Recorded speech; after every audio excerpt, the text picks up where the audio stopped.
dingęs liemuo irgi yra diastazės buvimo kaip įrodymas. Yra toks mitas, kad atsilenkimais galima užsportuoti tą diastazę uždaryti. Yra tame šiek tiek tiesos, bet dažnai pacientai tiesiog, ypač neteisingai tą darydami, tai pasidaro išvaržas. Bet kad raumenys visai susiglaus ir užsidarys, tai to tikėtis neverta, tas neįmanoma techniškai. Yra taip pat svarbus dalykas, ar yra planuojami nėštumai ateityje ar ne. Nes jeigu yra planuojami nėštumai, tai mes visą laiką sakom, kad tą operaciją reikia atidėti po paskutinio nėštumo.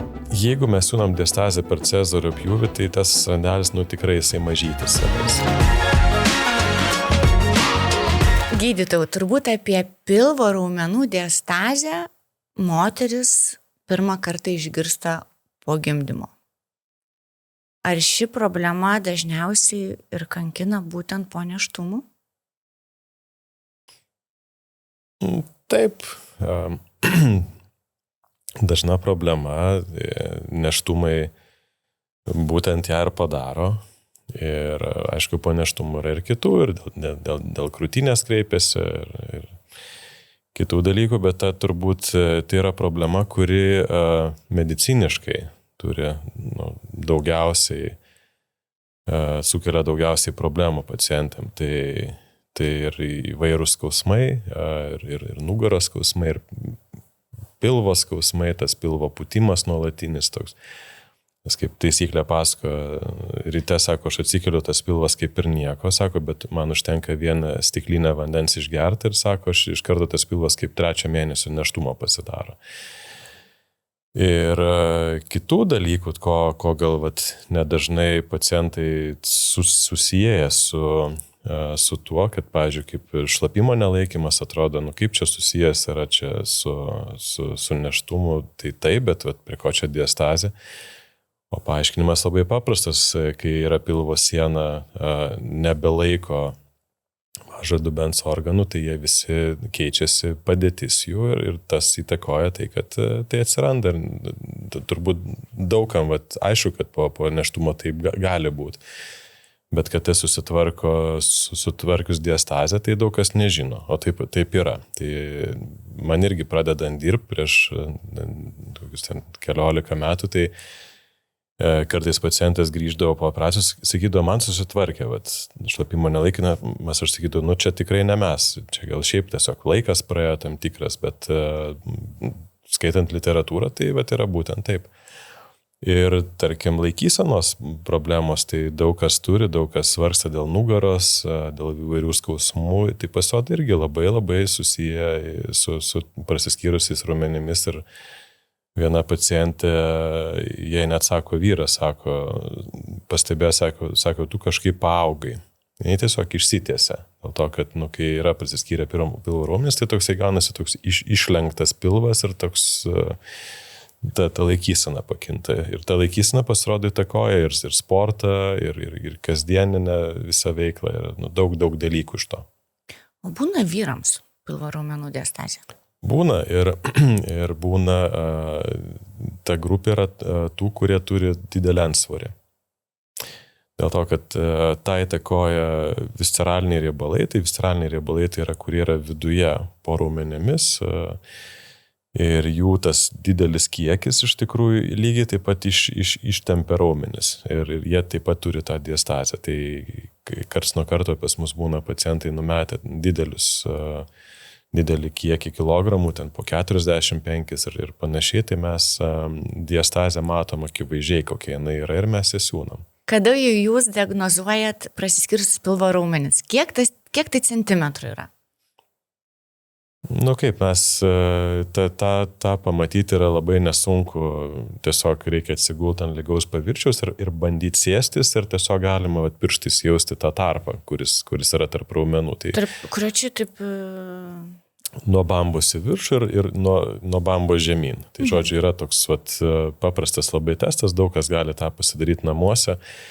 Tai taip labai skirtingai, tai techniškai pajausti galim ir centimetrų, ir mažesnės tas diastazės, būna jų tikrai didžiulių, būna ir 8 centimetrai, ir 10, tikrai labai didelių esame matę, bet kartais net tokia didelė diastazė, kokių ten 5-6 cm, nu, pacientai to labai neakcentuoja, sako, jo yra, bet kažkaip, o kartais net ten 3-4 pacientai jaučia tuos simptomus, tai taip labai sunku pasakyti, nuo kiek jau jinai negerai yra.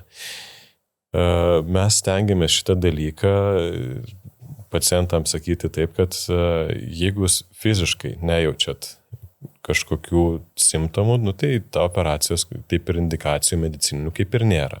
Tada tik tai lieka estetinės operacijos, indikacijos. O kaip kas ką jaučia labai skirtingai. Tai jeigu jau 3 cm, tai jau kaip ir galim daryti dėl estetinių dalykų. Taip, tai tų labai, sakau, įvairių situacijų yra dar ką reikėtų žinoti, kai prasiskiria pilvo raumenys, tai tas tarpas tarp tų raumenų tai yra tokia kaip plėvė ir jinai yra silpnesnė. Tai ypač darant atsilenkimus, nes yra toks mitas, kad atsilenkimais galima užsportuoti tą diastazę uždaryti.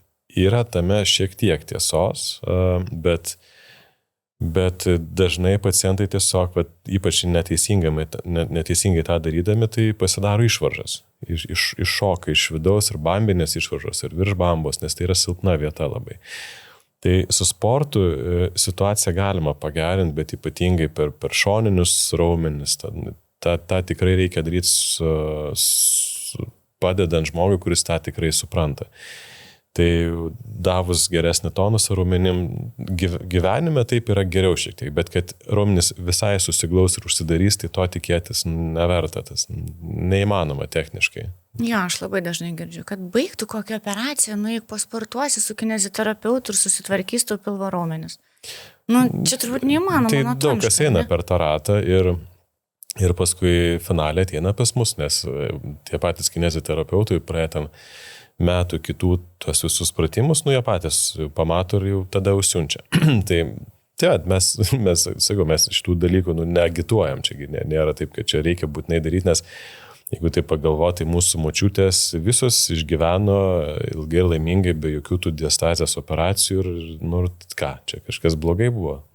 Tik tiek, kad tų problemų būdavo ir susitaikydavo su tuo. Dabar nenori žmonės su tuo susitaikyti. Galbūt ultragarsas parodo, kiek ta diastazė yra 2 ar 4 centimetrai, ne tik tais pirštais badyti. Taip, jeigu tikslumo reikia. Taip, tai čia labai aišku, nes mes rekomenduojam šiaip pasidaryti echoskopiją, pažiūrėti, ar nėra išvaržų papildomų prieš operacijas ir pažiūrėti tą diastazės plotį, bet tai yra tokia įdomioji matematika. Žmonėms įdomu, kiek siūlių buvo uždėta ir ten kiek ta diastazė. Techniškai tas turbūt labai didelės įtakos nedaro, nes mes čiuopdami puikiai jaučiam, ar tai diastazė didelė ir, tarkim, reikės tinkliuką dėti, ar jinai tokia yra siuvama be tinklo. Tai mums tas echoskopijos atsakymas, kad ten yra 4,7, tai mes tą patį kaip ir jaučiam. Tai mums didelės įtakos nedaro, bet mes sakom visai, kad nuvažiuot pasižiūrėti. Tas nėra blogai. Bet aš girdėsiu ir apie įrenginius, kurie šiek tiek gali sumažinti pilvo raumenų išsiskyrimą, kaip jam skalptas. Jo, mes turime skalptą, tai yra toks labai progresyvus įrenginys ir jisai vienintelis turi įrodymais pagrįstus tyrimai yra atlikti, kad jisai gali uždaryti diastazę, bet tai irgi tai yra procentai tam tikri. Bet jisai, sakykime, jis yra ir šiaip yra labai gerai, nes neštumas jisai pertempia raumenį, jisai po neštumo visai tonuso neturi. Ir daugeliu iš esmės užtenka tą tonusą atgauti ir tos, kurios nenori ilgai sportuoti ir prie to grįžinėti, tai apskeltas yra per pusę valandos 20 000 atsilenkimų. Tai yra... Aš girdėjau ir 40 000 neturiu. Gal dabar ir daugiau galima. Tai tas aparatas, jis tikrai plačiai naudojamas pasaulyje sportininkų, golfo žaidėjų ir taip toliau, tai jisai tinka, tik tai jį reikia startuoti nuo nestiprių nustatymų, tada po truputėlį didinti ir tai yra variantas iš tikrųjų, kas nenori operacijos. Kaip yra atliekama ši operacija? Aš žinau, kad būdų yra ne vienas. Tai dabar klausimas yra visai, ar oda yra, odos perteklius yra, ar tai yra problema ar ne. Nes jeigu tos odos perteklius yra ir tarkim, ar jis yra nedidelis, bet vis tiek pacientai tas atrodo kaip problema, tai tada daroma klasikinė standartinė pilvo operacija, kur yra pjaunamas ilgas pjūvis, siurbiami riebalai ir jos metu susisiūna ta diastazė. Dabar tokie sudėtingesni gal atvejai yra tada, kai tos odos nėra perteklius, ar tarkim pacientas galbūt nenori jos šalinti. Yra taip pat svarbus dalykas, ar yra planuojami nėštumai ateityje ar ne. Nes jeigu yra planuojami nėštumai, tai mes visą laiką sakom, kad tą operaciją reikia atidėti po paskutinio nėštumo. Dėl to, kad vėl būsimas nėštumas, jisai, ką tikrai padarys, jisai odą tikrai vėl pertems. Ir tas randas bus išsiplėtęs ir tą tvarkyti bus tikrai sunkiau, negu kad būtų pirmą kartą tvarkyti. Bet su diastazėm, kas yra įdomu, kad nebūtinai diastazė vėl atsiranda po nėštumo. Jeigu jinai, tarkim, buvo, mes ją susiuvom, tai, tarkim, sekantis nėštumas nebūtinai ją padaro. Pasirodo, tas sugijimas tų raumenų yra toks stiprus, kad atlaiko jie. Nes jeigu ir pažiūrėtumėm iš standartinės situacijas, tai pirmas nėštumas iš dažniausiai tos diastazės nepadaro. Arba jinai ten būna tokia labai maža, ten iki 1 centimetro, gal dar mažesnė. Antras jis jau padaro ten apie 2, ten 2 su kažkiek, trečias jau ten 3-4 ir va taip tie nėštumai vis plečia, nes ta vieta iš esmės nesilpnėja. Kai jinai jau praplyšta, jinai vis raumenys atitoldami viens nuo kito, ta vieta silpnesnė pasidaro. Tai mes darom ir pasaulyje kartais yra irgi daromos tos operacijos, kad yra tvarkoma vien tik tai diastazė. Ten yra, jos metu yra nešalinama oda, jos perteklius yra siurbiami riebalai ir susiūnami raumenys. Visada siurbiami riebalai? Praktiškai taip, dėl to, kad kas atsitinka, kai mes susiūnam raumenys, iš esmės sueina odos tas ir podžio kiekis į centrą didesnis. Ir turim pacientų, kartais tas diastazės operacijas daro laparoskopiškai ir chirurgai, bet tie pacientai galų grįžta pas mus dėl to, kad, sako, man ties centru toks kaip duonos kepaliukas pasidarė, sakė, kas šio tokio yra. Ten tiesiog riebalai, nes bendrie chirurgai jie riebalų nesiurbia, tai grįžta pas mus, mes tuos riebus tada siurbiam. Tai laparoskopiniu būdu nedarot? Aš turiu savo atskirą nuomonę apie laparoskopinės operacijas. Iš esmės mintis gera yra, viskas tvarkoja, bet yra keli niuansai, kad jas techniškai yra labai sunku padaryti tvirtai susiūt raumenis, nes laparoskopiniai instrumentai, jeigu kas susipažinęs matęs, jie turi tikrai ilgą tą tokį vadinamą tą kotą tokį ir tos jėgos šiaip tai pritrūksta. Buvo kaip tik vakar pacientė po laparoskopinės operacijos, tai jinai stovi ir tas pilas jis vis tiek yra guzas. Tiesiog turbūt tas yra sunku padaryti techniškai. Toliau yra kiti niuansai, yra atidalinama bamba, jinai yra atskiriama visiškai nuo pilvo sienos, tada jinai praranda savo gylį. Jie nebeturi gilumo. Kitas dalykas, tos bambos padėjimas, ar dažnai jisai būna nelabai centre, jisai būna šiek tiek šone ir mes kartais matom žmogus stovi bamba šiek tiek kažkur tenais nuvažiavus. Kitas dalykas, kad dažnai laparoskopiškai naudojamas tinkliukas, ko šiaip mes tengiamės vengti, nes tas tinkliukas jisai pusiau ištirpsta, bet jisai lieka visam gyvenimui ir jisai sukelia tokį. Jisai tokį, dalis jaučia, dalis nejaučia, yra kam reikia to tinkliuko, tai taip yra, labai didžiulės diastazės, tai yra saugumo dalykas, bet yra daug atvejų, kai jo nereikia, tai jisai toks liekas svetimkūnis ir ne vieną pacientą esame matę, kur jaučia ir jos ateina ir prašo ištraukti, išimti. Bet įsivaizduokit, tas tinkliukas, jisai apauga audiniais, jo neįmanoma išimti. Kaip panašiai tvorai, padėkit ant žemės ir kai ją peraugs žolės visos, ištraukit jūs ją. Tai su tinkliuku tas dalykas yra.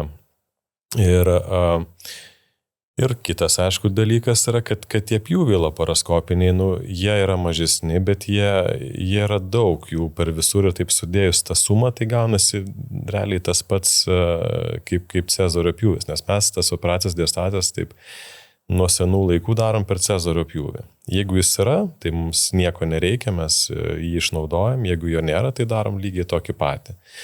Tai horizontalus pjūvis. Jis yra labai žemai, jis yra ne visai horizontalus, jis truputėlį turi tokį puslankį, bet mums šitą operaciją darant, mums nereikia bambos atidalinti nuo... Jinai lieka savo vietoje. Ji lieka savo vietoje ir dėl to, kad mes susiūnam raumenis, jinai įgilėja, jinai įsiverčia į vidų. Čia yra labai, labai svarbus dalykas. Ir mes tą diastazę galim susiūti lygiai tokia pačia jėga kaip ir pilvo plastikos metu, nes mes pilvo plastiką siūnam netgi dviem skirtingais siūlais, dviem aukštais. Tas duoda labai tokį patikimumą, nes net jeigu išplyštų kažkoks siūlas, ten kažką keliant pacientai per daug anksti, tai ta visa sistema nelieka. Iš tų siūlų vienas tirpsta kelis mėnesius, o kitas virš pusės metų jau tirpsta ilgiau. Yra siūnama pasaulyje ir netirpiais siūlais ta diastazė. Tai naudojami siūlai, kurie yra naudojami sausgyslių siuvimui. Bet vėl dalis pacientų, kurie labai liekni, jaučia tuos mazgus paskui po odą ir tas visam gyvenimui lieka. Tai jeigu galima naudoti tirpius, tai tikrai geriau tirpius yra naudoti. O aš visgi mačiusi pacienčių, kurioms diastazijos operacija atlikta su didžiuliu pjūviu, kaip atliekant pilvo plastiką. Kodėl? Nors sako, kad pilvo plastika nebuvo atlikta, tik diastazija susiūta. Taip, tai kaip yra, susiūti profesionaliai išsiskyrusius raumenis per mažą pjūvį yra techniškai sunku. Mes dirbam su šviesolaidžiais, yra tikrai, čia turbūt šitą operaciją reikalauja turbūt didžiausios kantrybės iš to, ką mes apskritai darom, nes yra kiekviena siūlė dedama metodiškai vieną po vieną ir tas užtrunka atrodo amžinybę, nes reikia ją užveržti, taip yra, yra didžiulės kantrybės reikalaujantį operaciją. Ir tarkim, mes labai ilgai iki jos ėjom. Mes pradėjom per pjūvį, kuris buvo 17 cm, paskui ten buvo gal 14, paskui 11 ir jis taip mažėjo iki to Cezario pjūvį. Ir tą padaryti techniškai nėra lengva. Tai kas dažnai įvyksta, dažnai tą diastazę tiesiog sutvarkoma per tokį tradicinį klasikinį pilvo plastikos pjūvį.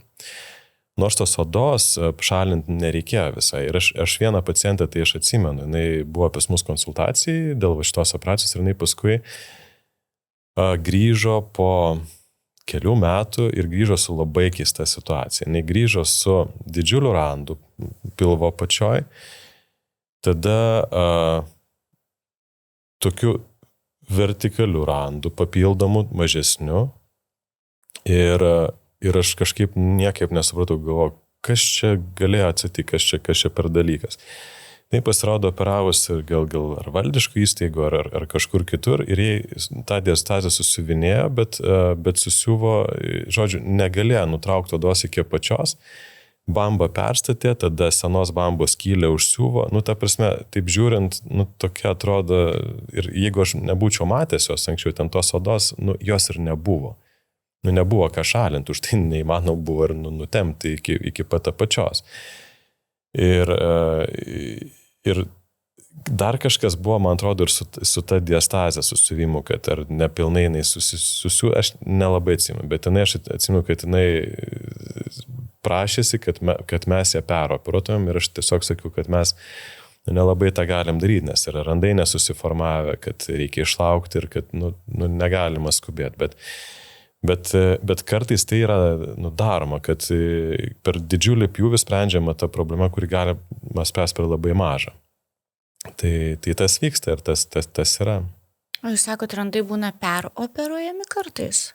Bet jų juk nesusiaurins. Taip gražiau siūt? Jo, bet kas atsitinka tais atvejais, kai yra per prievartą, yra bandoma įtempti tuos audinius, tai tie randai sugyja labai platus.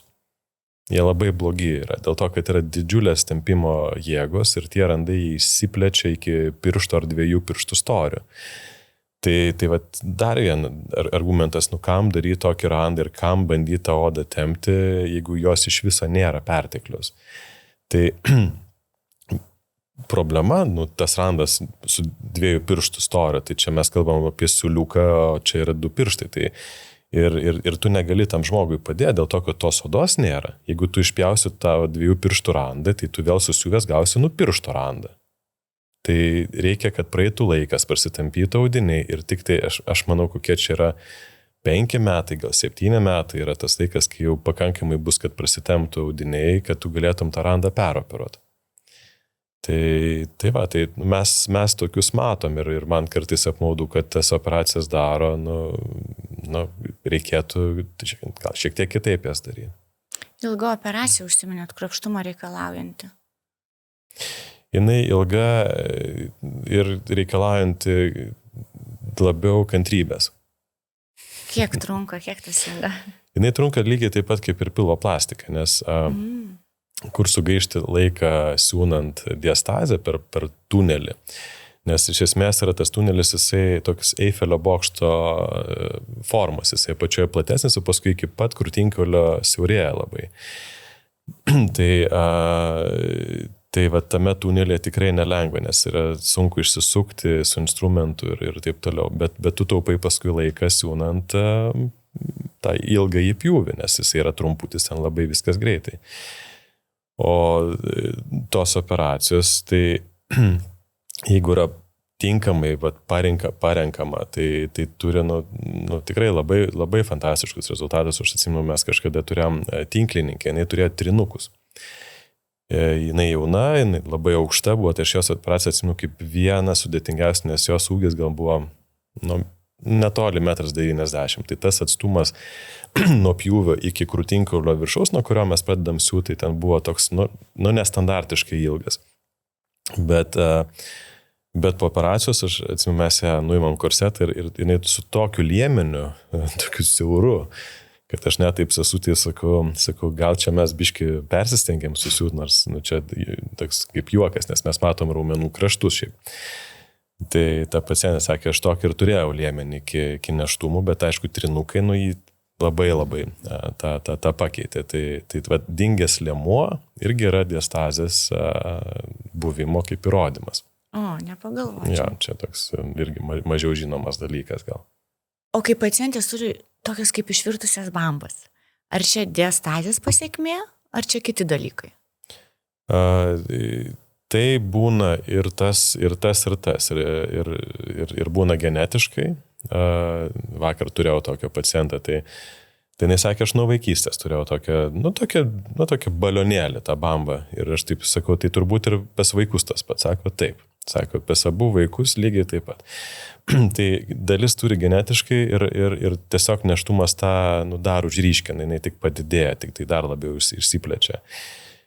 O daliai tai yra kaip pasiekmė diastazės, kaip minėjau, kai diastazė yra silpna vieta ir tarkim bandant sportų, tai tą įveikti būna tiesiog per tą silpną vietą pramuša ar išlenda ar riebaliukas kažkoks ir mes turim tokį kaip guzelį, tokį podiją.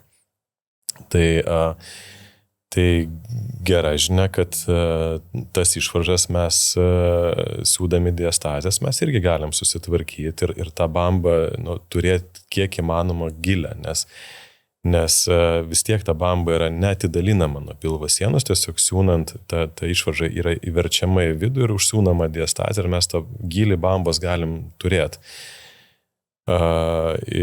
Nebent, aišku, yra tuo atveju, kai ta oda yra labai stipriai ištampyta, tai aišku, jinai lieka, mes visai ką rekomenduojam tos pirmos operacijos metu jos nelies nepjaut ir jeigu ta oda jinai nesusitraukia per pusę metų, tai prie jos galima grįžti vėliau ir tą bambą jau pasikoreguoti paskui pagal poreikį.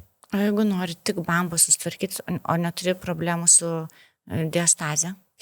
Tai ta bambos išvaržas, tai čia iš esmės jau chirurgų gal darbas, jas irgi operuoja, tas išvaržėlės tvarko, bet labai reikia pasižiūrėti, nes praktiškai beveik visada tą tokią bambos išvaržą lydi diastazę šalia.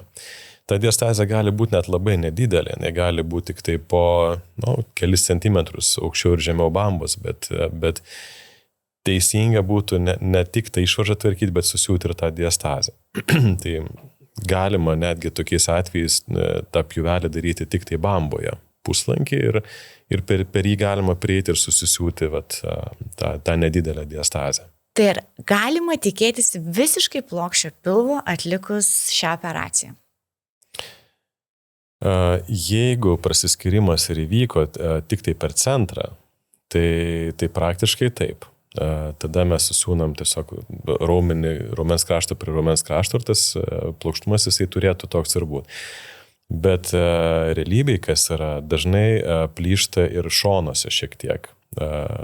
Tokie atsiranda kaip įtraukimai. Mes jos matome pilvo plastikos metu, mes netgi turim tokį terminą, vadinam zebriukas. Tai tas zebriukas yra, kaip įsivaizduokit, audinį plėštumėt ir jisai sutrūksta tokiais kaip ne vientisų, bet tokiais kaip. Tai šitie dalykai techniškai praktiškai nėra koreguojami, jos neįmanoma susiūti, nes jie yra labai smulkus. Tai jeigu jų yra, tai tas plokštumas jisai gali ir nebebūti toksai pats kaip iki nėštumo. Ir dar koks įdomus gal dalykas, kad kartais po operacijos pacientas vis tiek jaučia, kad pilvas nėra toks plokščias, kaip norėtų. Ir mes tai perspėjom pacientas ir tas turi paaiškinimą, kad netgi susiuvus raumenis mes visai ir prašom pacienčių nenaudoto pilvo preso atsilenkimams ir tas raumuo jisai ilgą laiką jisai tinginiaujantis yra. Netgi iki tų pusės metų, kol galima daryti atsirinkimus. Tai aš atsimenu, vieną turėjau tokią pacientę, sako, man vis tiek toks apačioje lyg yra pilvukas toks apvalus, bet sakau, žiūrėkit, jūs naikit, pasidarykit dėl viso pikto echoskopiją. Dėl to, kad tada matos, ar raumenys susiūtė, ar yra koks tarpas tarp jų ar ne. Bet šiaip, tai yra dėl to, kad jūs nesportuoja, dėl to, kad jūs tą raumenį saugot, stengiatės jo nenaudoti ir jisai toks betonus yra. Tai jinai po echoskopijos, atsimenu, jinai planavo atvažiuoti ant rytojos pasirodyti. Ir man skambina, sako, žinokit, neatvažiuosiu, sako, aš pasidariau echoskopiją, sakė, visiškai jūsų žodžiais pasakė tą patį echoskopuotą, sako, matau, kad betonus raumuo, diastazė susiūta, sako, reikia jums pasportuoti. Tai tą tokį plokštumą paskui galima įgauti dar truputėlį vėliau davus tonuso ir davus krūvę tam raumeniui, arba, tarkim, naudojant tam skalptą lygiai taip pat. Tai tas plokštumas jisai gerėja, kai atsiranda krūvis. Ar randas gyja lengvai? Gražiai? Jeigu mes siūnam diastazę per cezario pjūvį, tai tas randelis, tikrai jisai mažytis yra. Jisai niekuo nesiskiria nuo cezario pjūvio ir toks... Taip, tas cezario, tas randelis visiems kažkaip turi geras emociškai asociacijas, nes jis atsiranda, kai gimsta vaikas, tai kažkaip niekam nesocijuojasi su kažkokia liga, bėda, tai jis kažkaip jis labai gerai toleruojamas yra. O tarkim jau pilno pilvo plastiką darant, tai tas randas tikrai gerokai didesnis yra. Jis yra nuo vieno klubakulio krašto iki kito, tai čia visai kitaip jau. Ar gyjimas įsivaizduoja, kad sudėtingas? Po diastazės operacijos mes pačių pacienčių taip klausiam, tai ką jos pasakojo, kad tas gyjimas jis kažkuo panašus į tą būseną po cezario operacijos. Nes dalis jau ją turėjo, tai vienas sako, po cezario pjūvio buvo skausmingiau, kitas sako, po diastazės skausmingiau. Bet, iš esmės, tai skausmą pagrindę vis tik tai duoda, aišku, susiūti raumenis. tą tempimo tokį jausmą, bet, tai, sakykime, implantų operacija tikrai yra skausmingesnė. Gijimas? Taip. O niekad nepagalvočiau. Ypač jeigu dideli implantai. Niekad nepagalvočiau, nes visi galvoja, kad sunku gal judėti, lankstytis, eiti, po raumenų susivimo. Taip, tik aišku, skirtingai, kai yra pilna pilvo plastika, tikrai skausmingiau yra, nes yra dažniausiai didesnis plotas, daugiau riebalų siurbimo yra ir taip toliau. Tai jeigu tik susiuma diastazė, tai tikrai lengviau yra, nesulyginama iš tikrųjų. Kiek laiko reikia atsisakyti sporto ir visų mėgstamų užsiėmimų fizinių? Į sportą leidžiam grįžti po maždaug 2 mėnesių.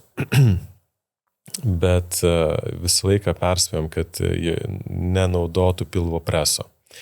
Žodžiu, vengti visų atsilinkimų, visų